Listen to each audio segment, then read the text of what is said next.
Kidney ಕಲ್ಲುಗಳು ಇಂದು ಸಾಕಷ್ಟು ಜನರಿಗೆ ಸಮಸ್ಯೆಗಳಾಗಿ ಕಾಡುತ್ತಿವೆ. ತಮ್ಮದೇ ಆದ ಕೆಲವೊಂದು ಅಭ್ಯಾಸಗಳಿಂದ ಜನರು ಇಂತಹ ಸಮಸ್ಯೆಯನ್ನ ಮೈ ಮೇಲೆ ಎಳೆದುಕೊಳ್ಳುತ್ತಿದ್ದಾರೆ. ಜನರು ತಮ್ಮ ಜೀವನ ಶೈಲಿ ಮತ್ತು ಆಹಾರ ಪದ್ಧತಿಯನ್ನ ಬದಲಿಸಿಕೊಂಡಿರುವುದು ಇದಕ್ಕೆ ಪ್ರಮುಖ ಕಾರಣ ಎಂದು ಹೇಳಬಹುದು.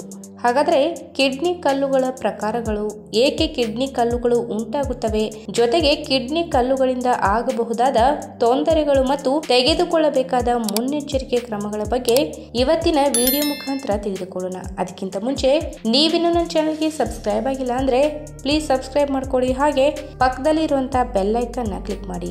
ನಿಮ್ಮ ಕಿಡ್ನಿಯಲ್ಲಿ ಒಂದು ವೇಳೆ ಕಲ್ಲುಗಳಿದ್ದರೆ ಅದನ್ನು ದಯವಿಟ್ಟು ನಿರ್ಲಕ್ಷ್ಯ ಮಾಡಬೇಡಿ, ಏಕೆಂದರೆ ಅದು ನೀವು ಅಂದುಕೊಂಡಷ್ಟು ಸುಲಭವಾದ ಮಾತಲ್ಲ. ಇತ್ತೀಚಿನ ಒಂದು ಸಮೀಕ್ಷೆ ಹೇಳುವ ಪ್ರಕಾರ ಭಾರತದಲ್ಲಿ 12% ಜನಸಂಖ್ಯೆ ಈ ಕಿಡ್ನಿ ಕಲ್ಲುಗಳ ಸಮಸ್ಯೆಯಿಂದ ಸಾಕಷ್ಟು ತೊಂದರೆ ಅನುಭವಿಸುತ್ತಿದ್ದಾರೆ. ಇದರಲ್ಲಿ ಅರ್ಧದಷ್ಟು ಜನರಿಗೆ ತಮ್ಮ ಕಿಡ್ನಿಗಳಲ್ಲೂ ಸಹ ಕಲ್ಲುಗಳಿವೆ ಎಂಬುದು ಗೊತ್ತೇ ಇರುವುದಿಲ್ಲ. ಈ ಸಮಸ್ಯೆಯನ್ನ ನಿರ್ಲಕ್ಷ್ಯ ಮಾಡಿದರೆ ಮುಂಬರುವ ದಿನಗಳಲ್ಲಿ ಕಿಡ್ನಿಗೆ ಸಂಬಂಧಪಟ್ಟಂತೆ ಸಾಕಷ್ಟು ಸಮಸ್ಯೆಗಳನ್ನು ಎದುರಿಸಬೇಕಾಗಿ ಬರಬಹುದು. ಇನ್ನು ದೇಹದಲ್ಲಿ ಕಿಡ್ನಿ ಕಲ್ಲುಗಳು ಗಟ್ಟಿಯಾದ ಪದಾರ್ಥಗಳಿಂದ ರೂಪುಗೊಳ್ಳುತ್ತವೆ. ಮೂತ್ರನಾಳದ ಮೂಲಕ ಹೊರಹೋಗಲು ಸಾಧ್ಯವಾಗದೇ ಇರುವ ಸ್ಥಳದಲ್ಲಿಯೇ ಮತ್ತಷ್ಟು ಕ್ಯಾಲ್ಸಿಯಂ ಆಕ್ಸಲೇಟ್ ಕ್ರಿಸ್ಟಲ್ಗಳು ಸೇರಿಕೊಂಡು ಕಲ್ಲುಗಳು ತಮ್ಮ ಗಾತ್ರ ಹೆಚ್ಚಿಸಿಕೊಳ್ಳುತ್ತವೆ. ಮುಂಬರುವ ದಿನಗಳಲ್ಲಿ ನಿಮ್ಮ ಕಿಡ್ನಿ ಅಥವಾ ಮೂತ್ರಪಿಂಡಗಳಿಗೆ ಸಂಬಂಧಪಟ್ಟಂತೆ ಸಾಕಷ್ಟು ಸಮಸ್ಯೆಗಳು ಕಾಣಿಸಲು ಪ್ರಾರಂಭವಾಗುತ್ತವೆ. ಸಣ್ಣ ಸಣ್ಣ ಕಲ್ಲುಗಳ ರೂಪ ಇದ್ದರೆ ಅವುಗಳು ಸುಲಭವಾಗಿ ಮೂತ್ರನಾಳದ ಮೂಲಕ ಹೋಗುತ್ತವೆ. ಆದರೂ ಕೂಡ ಆ ಸಂದರ್ಭದಲ್ಲಿ ಸಾಕಷ್ಟು ನೋವು ಉಂಟಾಗುತ್ತದೆ. ಪದೇ ಪದೇ ಇದೇ ರೀತಿ ಆಗುತ್ತಿದ್ದರೆ ಮುಂದೊಂದು ದಿನ ಅದು ಕಿಡ್ನಿಗಳಿಗೆ ಸಂಪೂರ್ಣ ಹಾನಿ ಉಂಟು ಮಾಡಬಹುದು.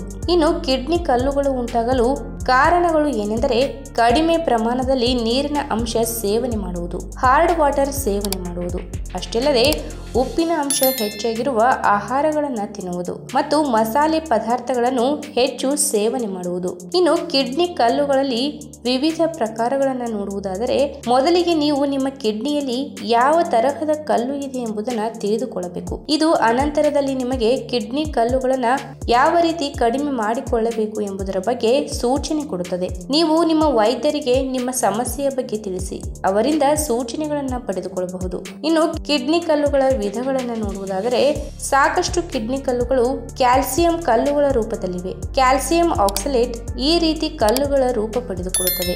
ಇದಕ್ಕೆ ನಾವು ಸೇವನೆ ಮಾಡುವ ಡಯಟ್ ಕೂಡ ಒಂದು ಕಾರಣ ಆಗಬಹುದು. ಹೆಚ್ಚಿನ ಪ್ರಮಾಣದಲ್ಲಿ ವಿಟಮಿನ್ ಡಿ ಅಂಶ ದೇಹ ಸೇರಿದರೆ ಅಥವಾ ಕರುಳಿನ ಭಾಗದಲ್ಲಿ ಯಾವುದಾದರೂ ಬೈಪಾಸ್ ಸರ್ಜರಿ ಮಾಡಿಸಿಕೊಂಡಿದ್ದರೆ ಮತ್ತು ಇನ್ನಿತರ ಮೆಟಬಾಲಿಕ್ ಅಸ್ವಸ್ಥತೆಗಳು ನಿಮ್ಮ ಮೂತ್ರದಲ್ಲಿ ಕ್ಯಾಲ್ಸಿಯಂ ಅಥವಾ ಕ್ಯಾಲ್ಸಿಯಂ ಆಕ್ಸಲೇಟ್ ಪ್ರಮಾಣವನ್ನು ಹೆಚ್ಚು ಮಾಡಬಹುದು. ಇದು ಕಿಡ್ನಿ ಕಲ್ಲುಗಳ ರೂಪದಿಂದ ನಿಮಗೆ ತೊಂದರೆ ಕೊಡಬಹುದು. ಇನ್ನು ಮೆಟಬಾಲಿಕ್ ಅಸ್ವಸ್ಥತೆ ಇರುವಂತಹ ಸಾಕಷ್ಟು ಜನರಲ್ಲಿ ಈ ರೀತಿಯ ಕಲ್ಲುಗಳು ಸಾಮಾನ್ಯ ಎಂದು ಹೇಳ್ತಾರೆ. ಇದರ ಜೊತೆ ರಕ್ತದ ಒತ್ತಡಕ್ಕೆ ಸಂಬಂಧಪಟ್ಟಂತೆ, ಪಾರ್ಶ್ವವಾಯು ಹಾಗೂ ಮೈಗ್ರೇನ್ ಸಮಸ್ಯೆಗೆ ಸಂಬಂಧಪಟ್ಟಂತೆ ತೊಂದರೆಗಳನ್ನು ಅನುಭವಿಸುತ್ತಿರುವ ಜನರಿಗೆ ಈ ರೀತಿಯ ಕಿಡ್ನಿ ಕಲ್ಲುಗಳು ಉಂಟಾಗಬಹುದು.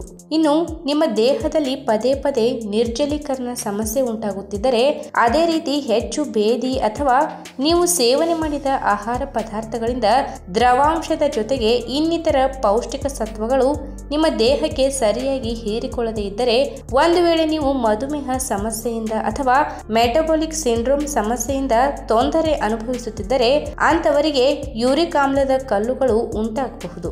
ಇನ್ನು ಕಿಡ್ನಿ ಕಲ್ಲುಗಳು ನಿಮ್ಮ ದೇಹದಲ್ಲಿ ಯಾವ ರೀತಿ ಇದೆ ಎನ್ನುವುದರ ಆಧಾರದ ಮೇಲೆ ನೀವು ಹೆಚ್ಚು ನೀರನ್ನು ಕುಡಿಯುವುದು ಒಳ್ಳೆಯದು. ಇದರಿಂದ ಸಣ್ಣ ಸಣ್ಣ ಕಿಡ್ನಿ ಕಲ್ಲುಗಳು ಹೊರಬರಬಹುದು. ಆದರೆ ಕಲ್ಲುಗಳು ಸ್ವಲ್ಪ ದೊಡ್ಡದಾಗಿದ್ದು ಮೂತ್ರನಾಳದಲ್ಲಿ ಸಿಲುಕಿ ಹಾಕಿಕೊಂಡಿದ್ದರೆ ಆ ಸಂದರ್ಭದಲ್ಲಿ ಶಸ್ತ್ರಚಿಕಿತ್ಸೆ ಅಗತ್ಯ ಇರಬಹುದು. ಇನ್ನು ಕೇವಲ ನೀರು ಮಾತ್ರವಲ್ಲ, ಆರೋಗ್ಯಕರವಾದ ಯಾವುದೇ ಪಾನೀಯಗಳನ್ನು ಸಕ್ಕರೆ ರಹಿತವಾಗಿ ಈ ಸಂದರ್ಭದಲ್ಲಿ ನೀವು ಹೆಚ್ಚಾಗಿ ಸೇವನೆ ಮಾಡುವುದು ಒಳ್ಳೆಯದು. ಏಕೆಂದರೆ ಮೊದಲೇ ಹೇಳಿದಂತೆ ಸಣ್ಣ ಸಣ್ಣ ಕಿಡ್ನಿ ಕಲ್ಲುಗಳು ಈ ಸಂದರ್ಭದಲ್ಲಿ ಮೂತ್ರ ವಿಸರ್ಜನೆಯ ಮೂಲಕ ಹೊರಬರಬಹುದು. ಕಾಡಿನ ಮಧ್ಯೆ ಇರುವ ಒಂದಷ್ಟು ಮೂಲಿಕೆಗಳು ಆರೋಗ್ಯವನ್ನ ವೃದ್ಧಿಸುವಲ್ಲಿ ಮಹತ್ವದ ಪಾತ್ರ ವಹಿಸುತ್ತವೆ. ಆಸ್ಪತ್ರೆಗಳಿಗೆ ತೆರಳಿದರೂ ಕಡಿಮೆಯಾಗದ ಒಂದಷ್ಟು ಆರೋಗ್ಯ ಸಮಸ್ಯೆಗಳಿಗೆ ಮೂಲಿಕೆಗಳು ಪರಿಹಾರ ನೀಡುತ್ತವೆ. ಕೆಲವೊಮ್ಮೆ ಆ ರೀತಿಯ ಮೂಲಿಕೆಗಳು ನಮ್ಮ ಮನೆಯ ಬಳಿಯೇ ಇದ್ದರೂ ನಮ್ಮ ಗಮನಕ್ಕೆ ಬಾರದೆ ಮೂಲೆ ಗುಂಪಾಗುತ್ತದೆ. ಅಂತಹ ಅನೇಕ ಗಿಡಮೂಲಿಕೆಗಳಲ್ಲಿ ಸೊಗದೆ ಬೇರು ಕೂಡ ಒಂದು. ಈ ಸೊಗದೆ ಬೇರು ಸಾಮಾನ್ಯವಾಗಿ ಮಲೆನಾಡು, ಕರಾವಳಿ ಪ್ರದೇಶಗಳಲ್ಲಿ, ಬೆಟ್ಟ ಗುಡ್ಡಗಳಲ್ಲಿ ಹೆಚ್ಚಾಗಿ ಕಂಡುಬರುತ್ತದೆ. ಮಳೆಗಾಲದ ಆರಂಭ ಇದರ ಬಳಕೆಗೆ ಪ್ರಶಸ್ತ ಕಾಲವಾಗಿದೆ. ಇದರ ಬೇರನ್ನ ಅನೇಕ ಆರೋಗ್ಯ ಸಮಸ್ಯೆಗಳಿಗೆ ಪರಿಹಾರವಾಗಿ ಬಳಸಲಾಗುತ್ತದೆ. ಮಾರುಕಟ್ಟೆಯಲ್ಲಿ ಈ ಸೊಗದೆ ಬೇರಿನ ಸಿರಪ್ ಸಿಗುತ್ತದೆ. ಹೀಗಾಗಿ ಆರಾಮದಲ್ಲಿ ಈ ಸಿರಪ್ ಅನ್ನ ಮನೆಗೆ ತಂದು ಜ್ಯೂಸ್ ಮಾಡಿ ಕುಡಿದರೆ ಆರೋಗ್ಯವನ್ನ ಉತ್ತಮವಾಗಿಟ್ಟುಕೊಳ್ಳಬಹುದು. ಹಾಗಾದ್ರೆ ಈ ಸೊಗದೆ ಬೇರು ಯಾವೆಲ್ಲ ರೀತಿಯ ಆರೋಗ್ಯ ವೃದ್ಧಿಸುವ ಗುಣವನ್ನ ಹೊಂದಿದೆ ಎಂಬುದರ ಬಗ್ಗೆ ಇವತ್ತಿನ ವಿಡಿಯೋ ಮುಖಾಂತರ ತಿಳಿದುಕೊಳ್ಳೋಣ. ಅದಕ್ಕಿಂತ ಮುಂಚೆ ನೀವಿನ್ನು ನನ್ನ ಚಾನಲ್ಗೆ ಸಬ್ಸ್ಕ್ರೈಬ್ ಆಗಿಲ್ಲ ಅಂದ್ರೆ ಪ್ಲೀಸ್ ಸಬ್ಸ್ಕ್ರೈಬ್ ಮಾಡ್ಕೊಳ್ಳಿ. ಹಾಗೆ ಪಕ್ಕದಲ್ಲಿ ಇರುವಂತಹ ಬೆಲ್ ಐಕನ್ ಕ್ಲಿಕ್ ಮಾಡಿ. ಆಹಾರದಲ್ಲಿ ವ್ಯತ್ಯಾಸ, ನಿದ್ದೆಗೆಡುವುದು ಹೀಗೆ ಹಲವು ಕಾರಣಗಳಿಂದ ದೇಹದಲ್ಲಿ ಪಿತ್ತ ಉಂಟಾಗುತ್ತದೆ. ಇದಕ್ಕೆ ಸೊಗದೆ ಬೇರು ಬಹು ಬೇಗನೆ ಪರಿಹಾರ ನೀಡುತ್ತದೆ. ಸೊಗದೆ ಬೇರಿನ ಕಷಾಯ ಸೇವಿಸಿದರೆ ಒಂದೆರಡು ದಿನಗಳಲ್ಲಿ ಪಿತ್ತ ಶಮನವಾಗುತ್ತದೆ. ಸೊಗದೆ ಬೇರನ್ನ ಜಜ್ಜಿಕೊಂಡು ನೀರಿಗೆ ಹಾಕಿ ಚೆನ್ನಾಗಿ ಕುದಿಸಿ ಅದಕ್ಕೆ ಬೆಲ್ಲ, ನಿಂಬೆ ರಸ ಸೇರಿಸಿ ಸೇವಿಸಿದರೆ ಪಿತ್ತವನ್ನ ಕಡಿಮೆ ಮಾಡಬಹುದು. ರಕ್ತ ಶುದ್ಧಿಯನ್ನ ಈ ಸೊಗದೆ ಬೇರು ಮಾಡುತ್ತದೆ. ರಕ್ತದಲ್ಲಿನ ಕ್ರಿಮಿಕೀಟಗಳನ್ನ ನಾಶಪಡಿಸಿ ಚರ್ಮದ ಕಾಯಿಲೆಗಳಾದ ದದ್ದು, ಅಲರ್ಜಿ, ಪಿತ್ತದ ಗುಳ್ಳೆಗಳನ್ನ ನಿವಾರಿಸುತ್ತದೆ. ಇನ್ನು ಕೆಲವು ಬಾಣಂತಿಯರಲ್ಲಿ ತಿಂಗಳಾದರೂ ಎದೆಹಾಲು ಸರಿಯಾಗಿ ಉತ್ಪತ್ತಿಯಾಗಿರುವುದಿಲ್ಲ. ಇದಕ್ಕೆ ಸೊಗದೆ ಬೇರು ಉತ್ತಮ ಮನೆಮದ್ದಾಗಿದೆ. ಸೊಗದೆ ಬೇರನ್ನ ನೀಡಿದರೆ ಹಾಲಿನ ಉತ್ಪತ್ತಿಯಾಗುತ್ತದೆ. ಜೊತೆಗೆ ಎದೆ ಹಾಲಿನ ದೋಷವಿದ್ದರೆ ನಿವಾರಣೆಯಾಗಿ ಹಾಲು ಕೂಡ ಶುದ್ಧವಾಗುತ್ತದೆ. ಸೊಗದೆ ಬೇರಿನ ಪುಡಿಯನ್ನ ಅಥವಾ ಚೂರ್ಣವನ್ನ ಆಕಳ ಹಾಲಿನಲ್ಲಿ ಬೆರೆಸಿ ಬಾಣಂತಿಯರಿಗೆ ನೀಡಬೇಕು. ಆದಷ್ಟು ಹಸಿ ಹಾಲಿನಲ್ಲಿ ಖಾಲಿ ಹೊಟ್ಟೆಯಲ್ಲಿ ನೀಡುವುದು ಒಳ್ಳೆಯದು.